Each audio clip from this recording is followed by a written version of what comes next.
Welcome to this latest PRmoment podcast, where I'm talking with PRmoment Leaders CEO Will Hart. And Will and I are going to be talking about a theme that we've been pondering a fair bit over the last couple of weeks, which is the integration of PR and AI, specifically around teams and what that, I suppose, what that implementation and that integration looks like, both in the near term and in the medium term and longer term as well. And Will and I are going to be kicking around a few ideas. We've been thinking about it a lot this week.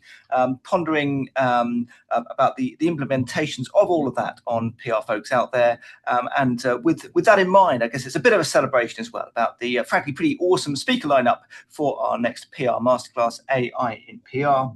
The age of algorithms, predictive analytics, and AI risk. If you haven't taken a look at the program of that one, it's an absolutely stellar lineup. I think it's probably the best program I've ever put together.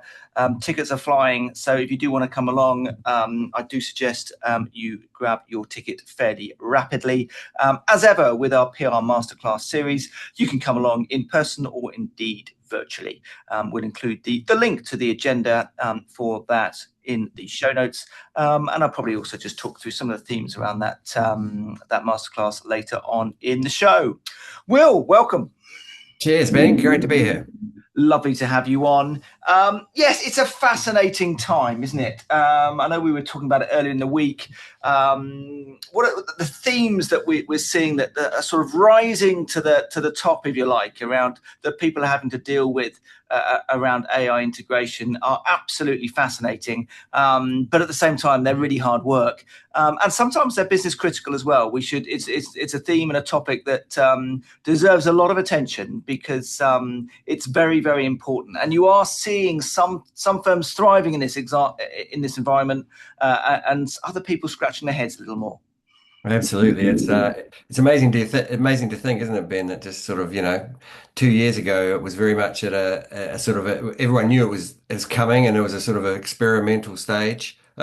People being, lots of guidance was to just have a crack, have a try, have a sort of play. And now we've really got to the point where it's, there's organizational design questions, like it's real. It got real very quickly. And I guess it's massively exciting though, isn't it? Because, how many times in your life, in your working life, do you get to be able to be in a place where you can fundamentally rethink everything you do and how you do it? Well, yeah, but it's more subtle than that, isn't it? I mean, you're right to say to big it up in that sense, but it's also, public relations, comms hasn't changed. The job and what that involves fundamentally is either the same or very, very similar to what it was. You're trying to use channels to influence, but clearly the way to get there and how you get there has changed or is changing, and there are different ways of doing it, and that's what's become so interesting. We were talking about the other day, weren't we? It is a fundamental shift, but at the same time, you do see no one's worked out the right way yet, have they? I mean, I think that's when I talk to different people about it, and when I put together this latest PR Masterclass AI in PR, when you start with these programs, you think, well, what are the key themes? Because I think I know them. You think you know them, but it's only when you really research and delve into these issues that you really start understanding it. And I suppose what came out with those that sort of triumvirate, if you like, of key elements that don't cover everything, but that are just so, but fundamentally most things align to that this age of algorithm that we seem to be in now. And you've really got to think about that both in the work that you do, but also internally.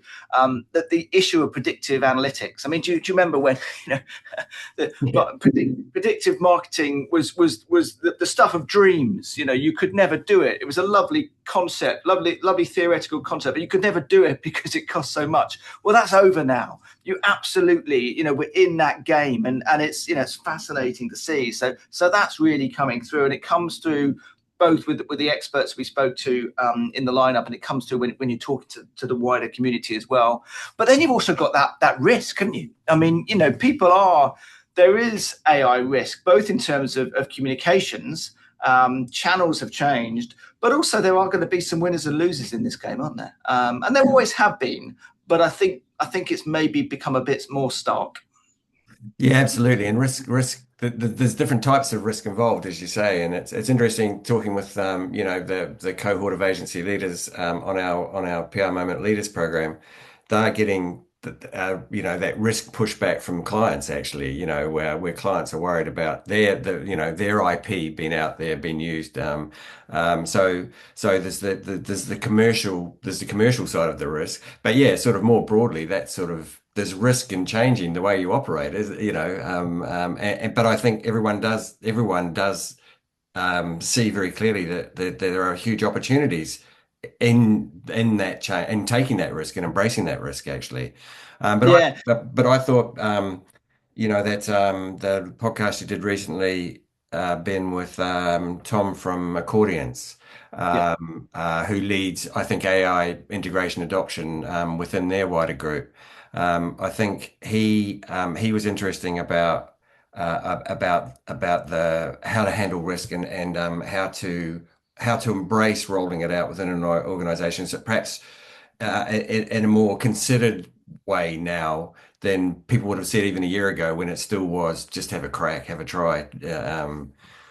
yeah. I mean, there is that license to experiment, which I think is still very, very important, because you're not going to get everything right. But at the same time, that go and have a crack life doesn't quite work that way, does it? Unfortunately, we're all a bit too busy to go and just have a crack and see how things work out. He did say some interesting stuff though, didn't he, Tom? And I will probably include the well, it's I think a couple of podcasts ago. So anyone's interested in this stuff should definitely listen to that one as well. But the idea that on the implement that the team who are leading AI need to be involved in the business. You can't have a head of AI who's just, some technical geek in the nicest way. They've got to be doing PR, but also interested in technology and AI and the integration of it. And that's the sweet spot, isn't it? For that, when that seems to be the way. I mean, I guess in hindsight, it was always going to be that way, wasn't it? But having an external person telling you how to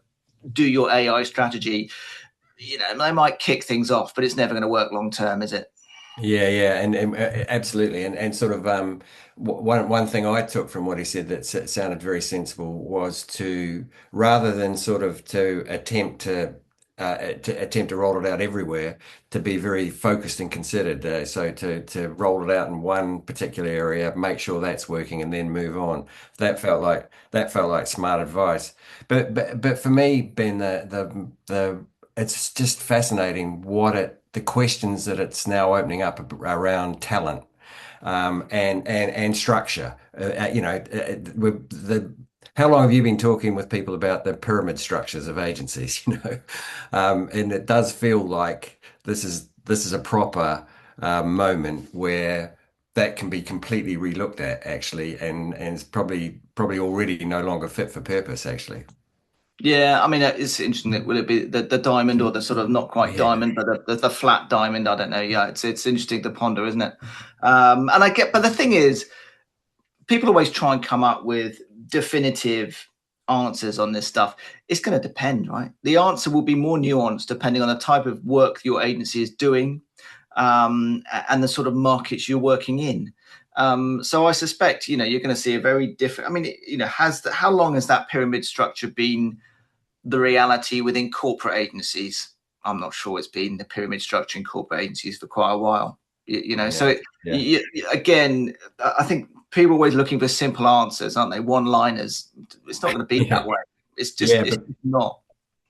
Yeah, but it's interesting what you say about corporate, because I guess one direction of travel is much more, and in all sorts of ways, much more moving towards management consultancy type work, and therefore, there's sort of small little hit teams that are sort of senior consultants that sort of operate floating within the organization type of thing.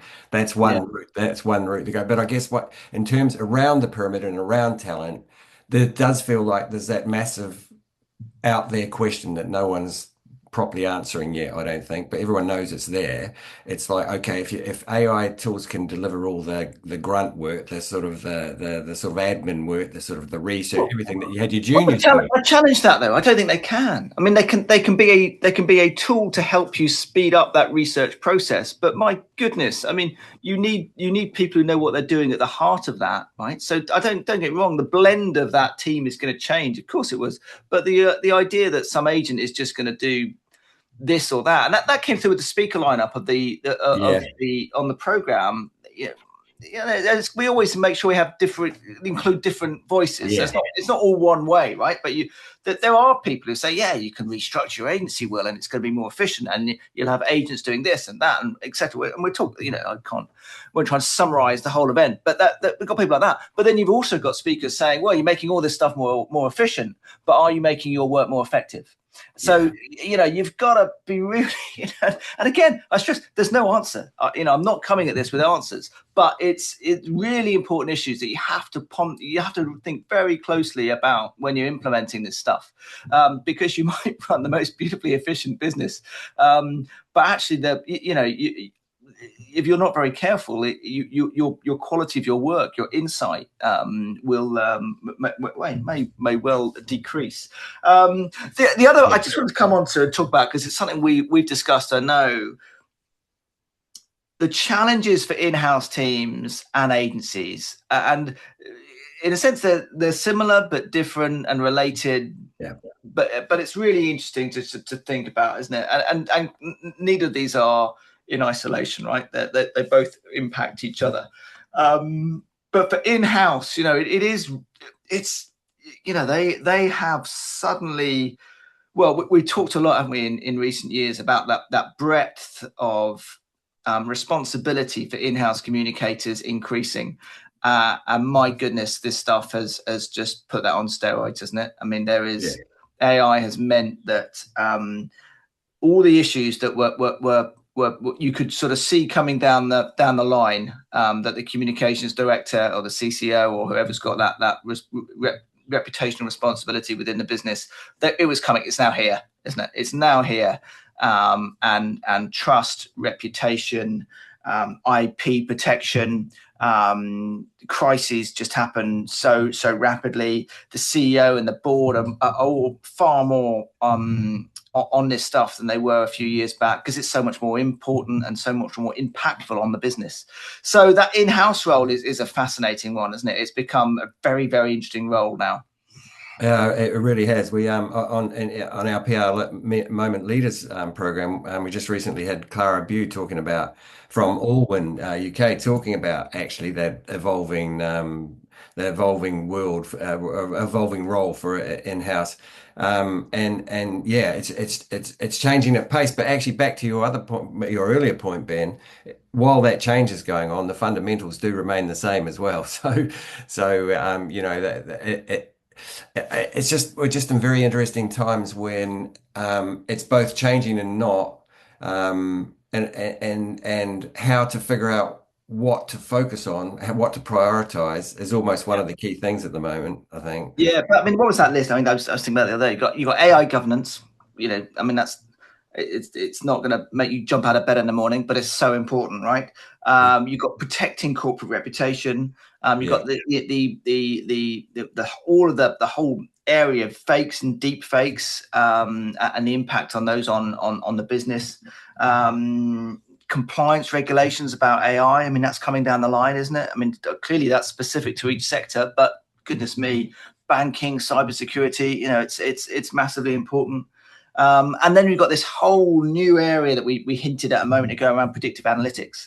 Because in that sense, it's I don't think we're quite there yet, but I would have thought we're going to get there. One of the things that has always had the handbrake on PR budgets, isn't it, is that unpredictability of outcome, because there's so many other things going on. It's earned media. You don't know how it's gonna go. Something else might happen on that day. It might not quite do what you're going to think it's going to do. So there's always been that uncertainty, hasn't there, about PR campaigns? And clearly, people delay them, or the creative overcomes it, whatever.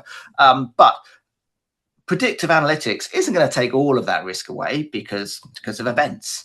But I mean, my goodness, the game is going to change, right? That's a fascinating element, especially when you think about the different challenges and how you can get far more bespoke with targeting different audiences in different places, doing different things. So it's really is. I think, well, clearly that's going to be a massive implication. And in-house folks are all over that, because especially if you work for a big brand, data has been you're used to dealing with your data analytical colleagues. You're used to dealing with your marketing colleagues who are all over this stuff as well. And all of a sudden, that opportunity for earned media, for public relations has it's huge, right? Yeah. No, it's and exciting. Actually, I think we're going to talk about the agenda a bit later on, but I have to say that in the agenda, the in-house panel lineup that you have is brilliant. I think that's going to be a highlight of the day, actually, to hear from that in-house, from the senior people in-house, and how they all of that stuff. Yeah, I mean, it's a proper panel. I mean, when I was putting it together, I thought, you know what, Ben, there's nothing you can add to this. So I'm not sharing it. I just think, sometimes that the caliber of the people is just, it's going to be. I'm really looking forward to that one. But the other bit of that is, before we move on from the AI side, from the in-house side, is the standing of these in-house folks within their businesses now is needs to be, should be a level or two up from what it's been in the past, right? Because you've got this all of those analytics, data, importance, the boardroom level exposure that they're going to need to have to, as these issues come up, as their contribution to the business becomes more important. It is fascinating. And just alongside that, I'll give you two. The other bit I really came through to me talking to the in-house folks was the role of those in-house comms people in helping their businesses on the business's AI journey. Right. They are a very, very important stakeholder, it seems to me, in that. And all of the guys on the panel did refer to that. And I thought that was quite interesting, because I hadn't really thought about that before.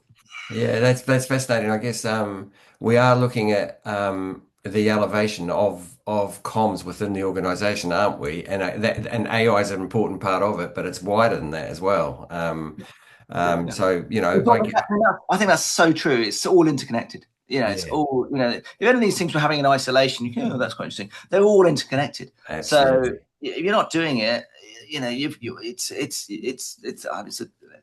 become a boring term, isn't it? But it's that integration of it all is so it's absolutely vital.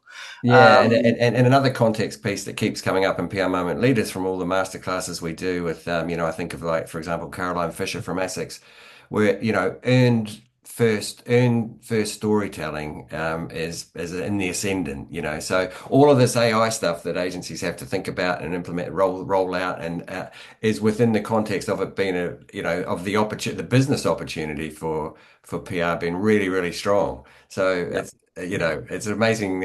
You bring those factors together, the opportunity's there. You've just got to bringing in this new technology. You got to get it right to make sure that you're still delivering what you always did deliver, as you said earlier. The sort of the proposition doesn't change in that sense. It's just a bigger opportunity if you get it right. Yeah, absolutely. Which I think brings us nicely to the sort of the related opportunity for agencies. But like the in-house guys, it's an opportunity and a threat, isn't it? Let's not be naive about this. You've clearly got AIs impacting P&Ls. Most agencies are trying to protect that billable hour, so to speak. We've got the challenges around talent that you hinted about earlier, both in terms of what that talent profile looks like. People are also, right, both in-house and agency, actually, this isn't specific to agency, worried about if AI takes over, to an extent anyway, that training ground of repetitive tasks that the more junior entry-level people did within PR. I think most people still think you need those people within the business, because they tend to be the people who understand this stuff pretty well. But how do we develop them? How do we develop those future leaders of our teams, of our businesses, which is hugely important.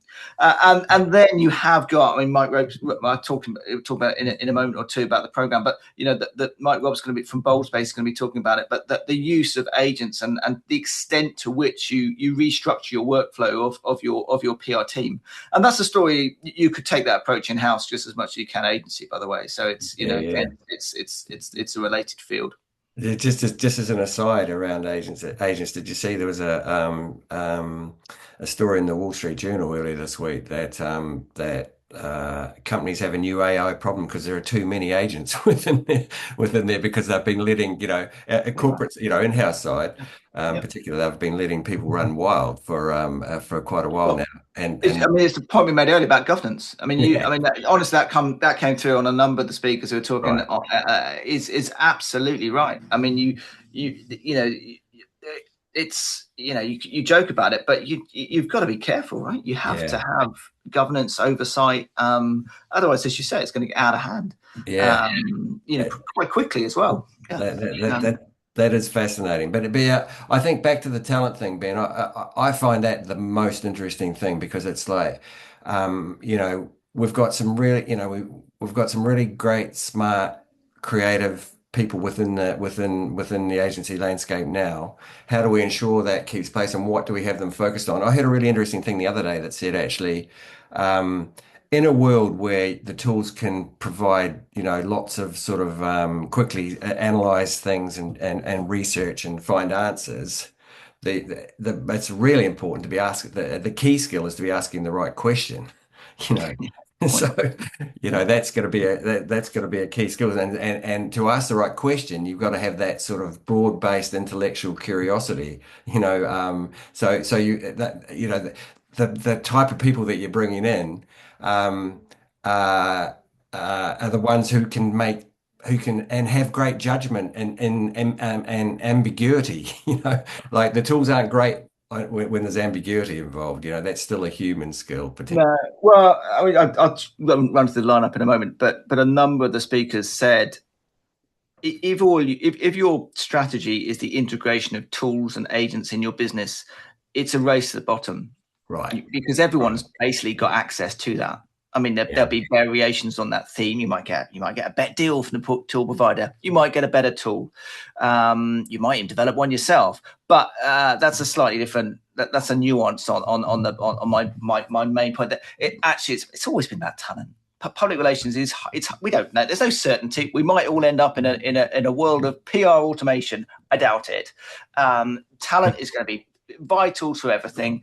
And seems to me, as you alluded to a moment ago, a critical mind and highly intelligent and very motivated, you're probably going to be quite good at public relations in the future, just like you have been in the past. From an earlier point in your career, because these tools Yeah, free you up, take away you're able to focus yeah. those skills and challenges for clients, etc. Yeah, I mean, it is interesting. I mean, the way you and I use AI. I mean, I use it. I use a bit of a debating tool, but I'm acutely aware that it's not always right. But you do have to bing around the block a little bit to go. Oh no, I don't think that's right. But Yeah, anyway, yeah. that's a minor point. Especially when you do challenge the tools and they come back and go, you know what, Ben, you're completely right there, actually. It's well, Like, it becomes quite amusing. But anyway, I do. I mean, I'll just quickly before we wrap up, talk yeah, people through the program. And just to emphasize, my objective with this program is to produce a day, an event that is a highly specific, advanced session that looks at the vital elements of AI integration within PR teams. At no point is this about how to use ChatGPT in comms. Or a guide to different tools, or another presentation, or about how the way to how this piece of software can improve your workflow. You won't get any of that. There's none of that. If that's what you're looking for, don't come. What this is about is a very specific, high-level overview with strategy and activation, talking to experts who are up the road on that journey. No one's going to claim to have done it yet because that would be unrealistic and frankly naive. But that was the objective when I put the program together. And we got and I don't want to big you up too much, Ben, but that's what you're great at, making these events very, very focused to the PR community. That with a range of voices. As you're going to go, if you're going to go through the agenda a bit, range of voices from both, both the client side and agency side. And you know what I love about it as well is it's a proper evolution on from last year, which was again a brilliant event again. You know, everyone came away buzzing from that day. But you know, the world's moved on again massively. Unbelievably. I mean, I look at last year now and go, oh, really? But it was, it was quite interesting. But as you say, things have moved on. I don't want to go too, Yeah. because it'll take too long. But Masterclass One, I should add a little teaser. I've had, since I put this program together, things have evolved again, right? So I'm going to add a couple of. I think there's room for a couple more speakers. I'm going to source over the next few days, because I just think there's some of the issues. I don't think we've missed any issues, but we could go a bit deeper on some of them. Right. So do watch out for that, folks, over the next couple of weeks. First up, really interesting speaker from the States, Sal Della Monica, who has played a very important role with MWW, Mike Worldwide. Now, Mike Worldwide, people over here are not necessarily fully aware, I don't think, of the size of Mike Worldwide. They're an independent PR firm with a fee income globally of about $80 million. Wow. So, yeah, do bear that in mind when you think about that. Sal has led the AI integration and AI development for that business. And he's done it from a place where he's a PR guy at heart, but he clearly gets the technical side of it all. And he's done lots of things, but one of the things he's done is developed MWW's dashboard. It's probably not quite the right description, but they've got a product called Prisma that brings in it integrates lots of different tools and information and data, client side, agency side, but also some tool stuff as well. And that is embedded that within their teams, and that I guess that intersection between the Prisma as a tool and the people of Mike Worldwide is so interesting, and he's done. That's taken some time, right? But he's going to be talking us through that journey, where he started from. But one of Sal's great, he's really quite passionate about it, is making sure that in your drive for efficiency and to use all this stuff, you don't make your work less effective. And I do think that is something everyone should be thinking about when they're designing and they're going on this journey. Just do have that handbrake on and ask yourself those sorts of questions, because it's a really important point. Next up, really interesting one from Alison Spray, who spoke last year, but we made sure there's you've got to freshen these lineups up, but we've definitely got. Alison's great, so I thought it was important to have her back, and she's talking about AI implementation traps. And I remember she was amazing last year, very much ahead of the curve, I would say. So going to be interesting to hear where they are at a year on. Yeah, I mean, clearly she's at Burson, for anyone who doesn't know, and she's the EMEA Chief Data and Intelligence Officer. So absolutely at the head of these sorts of issues that we're talking about. But clearly, Burson's massive PR firm, and clearly Alison has been on a journey of implementation over. Before AI was probably called AI on data and analytics, but she's got a fascinating insight, therefore, about implementation traps, and she's very, very generously sharing those with the community. Next up, we got friend of the mag, long-time Good and Bad PR columnist Andy Barr. But Andy did some he just mentioned it to me one day. I've done this piece of research. Looking at which media titles ChatGPT have deals with, and therefore which media titles. So if you want to influence ChatGPT, which media titles do you need to be in? So he's going to talk us through that research, which is fascinating. And clearly, you could have the same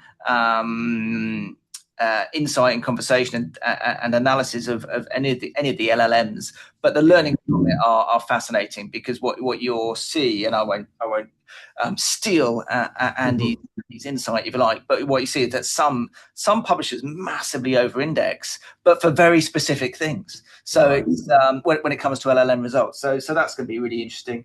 Another guy we've had before, but clearly this changes all the time, right? Is Luke English, who is, I think it's fair to say, one of the leading copyright lawyers in the UK, and Luke follows all this stuff. And when we first started chatting about this a couple of years back, he was quite he was quite well. He thought the AI firms would fare less well from a legal and copyright perspective. But the truth is, and it's this is ongoing, so there's, no one's calling a winner yet. But the truth is, the AI big tech firms have had a good 18 months on that. And talking us through why that is and how he believes it's going to end up. So, and that's clearly, I mean, all the stuff we're talking about, governance, copyright, that we spent a bit of time talking about a few minutes back is this is central to it, absolutely. Yeah. And the reality, of course, is that it comes down to 3, 4, 5, 6 very, very significant legal cases that are happening mainly in the States, but also in the UK, in Europe, that are going to influence this stuff. It's interesting to see so far. I mean, on one side, you could say that big tech and AI has had a very good 18 months. I think some of the publishers have shot themselves in the foot a little bit in terms of how they dealt with some of these issues. And Luke will be talking us through that. It's massively important context for everyone in the room, actually, that Luke's going to be covering it. Yeah, it is. I mean, just so important. And I'm surprised he's not talked about more, actually, because it's, as a publisher, I'm all over, what can I use? What can't I use? If I'm sending an image, an AI image, it's a risk, right? If I use that.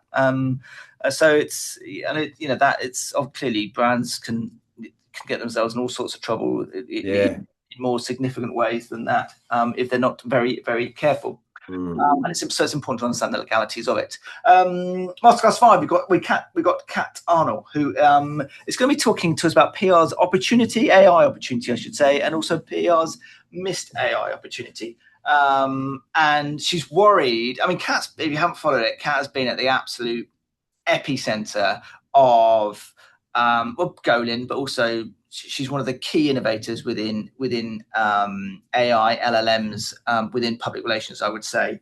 And so she's been doing this for as long as anyone else in terms of that, of thinking about these issues. And she's a bit worried, I think, that if PR is not careful, it's going to take a reductive approach to the integration of AI within its business and within its service levels, basically. And she's worried that is going to become a race to the bottom. But on the plus side, and we hinted about it before, that market mix modeling, that using analytics to predict how your PR campaign is very likely to go, is just a massive opportunity for public relations, and it gives it and threatens to unleash a greater certainty around public relations campaigns than perhaps we've ever seen before. It won't be completely certain, clearly, but that is hugely exciting for the sector. And again, one I'm massively surprised that people aren't talking about enough. Well, Kat's one of the great thinkers in our industry, so it's brilliant to have her there.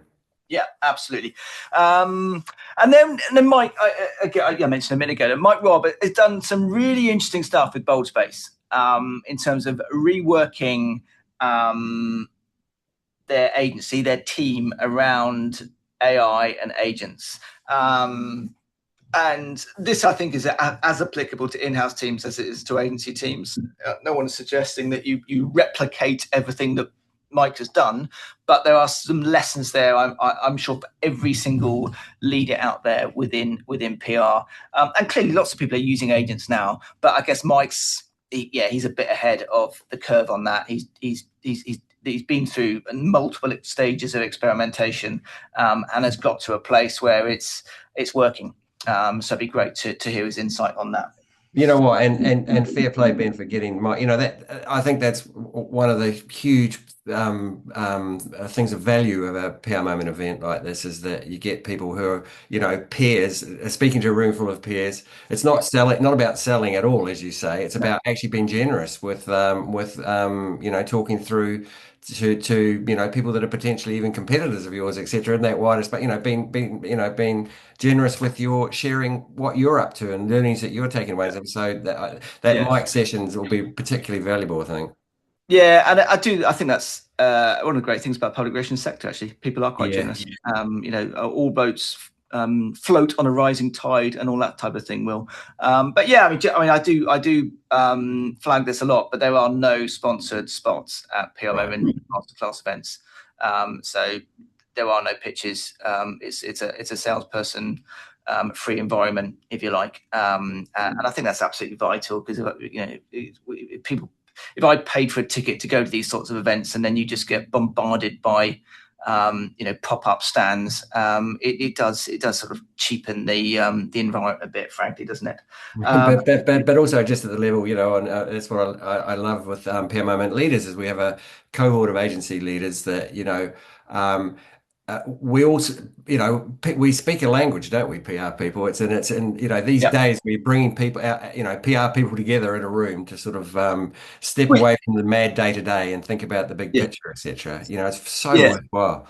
Yeah, it is. But you want that balance, don't you? You want some external people who can bring a different perspective, but also for sure, people who've been through it and can give that insight, which I think is important.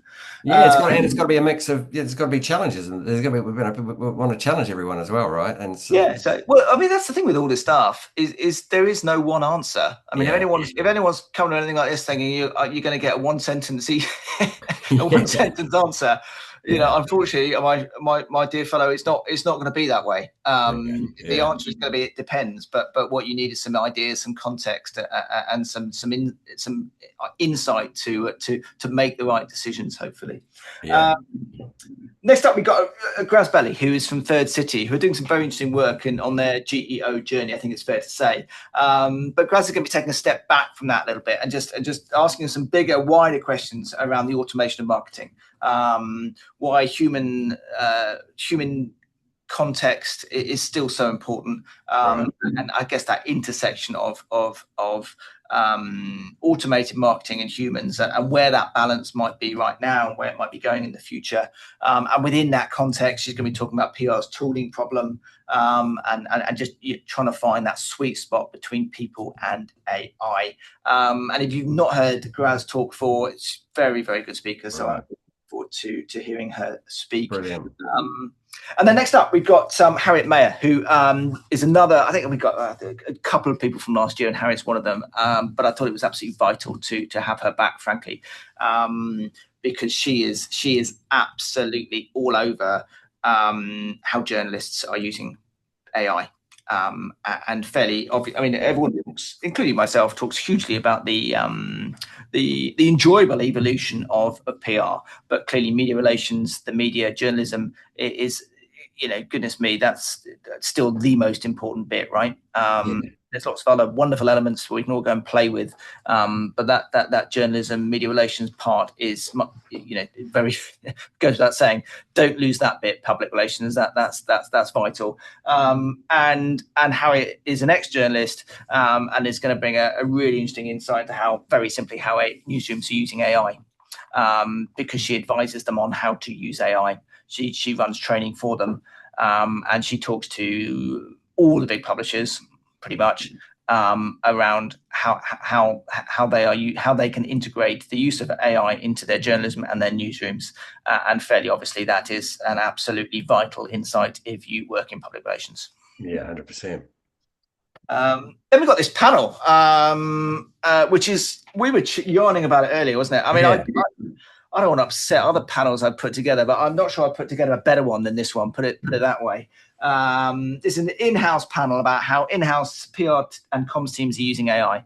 And on it, we've got Sneha Patel from L&G, Director of Communications, Dulcie McCleary from Tenable, Rupa Ramaya from Procure, and Sabrina Keppel from Verizon. And it's one of those where I just went, frankly, there's not much I can offer here. So Sneha is chairing it. And they're going to be talking about how in-house teams using AI, that role of in-house teams as a catalyst within businesses to communicate how AI can and should be used within the businesses. How AI is changing the role of agencies in advising in-house teams, which is clearly pretty important. And yes, basically what AI teams are using. What PR teams are using AI for, excuse me, and that need for potentially increased efficiencies and greater productivity versus the reality that the accurate, insightful information is really, the absolute key element to everything that they do. So that'll be, I'm really looking forward to that. Can't wait. Yeah, me too. Me too. And then Masterclass 10, we've got Peter Hennigan, who's ex-Deputy Director of Digital Communications at Number 10, has recently is started his own business, co-founder of Albi. And he's going to be just finishing us off with a look to the future. The future of PR and how to prepare for it, which is my attempt anyway. It's an impossible ask of Peter, really, but our attempt to bring it all together and sort of future gaze for that final session about how comms teams, agencies need to be redesigned around AI. And what that might look like from a talent profile, from a technology profile, from an ethics and governance perspective. And how that reshaping might look like, bearing in mind the increased scrutiny and the increased importance about comms, reputation, and PR that we're all lucky to be living through currently. Yeah. Oh, fantastic. That does sound like a brilliant wrap up of the of everything that would have been covered during the day. Hope so. If you're interested in coming along, tickets still available. They're going quick. So as I say, clearly the virtual live stream, the capacity is not limited, but the in-house, so the in-person, the room is only we can only fit so many people in, and it does look like it's going to sell out. So I would urge you to grab your ticket as quick as you can. Details we include on the show notes. It's all over the homepage at PRmoment.com. But the actual microsite is PRmasterclasses.com. Will, thanks so much for coming on the show. Much appreciated. See you soon.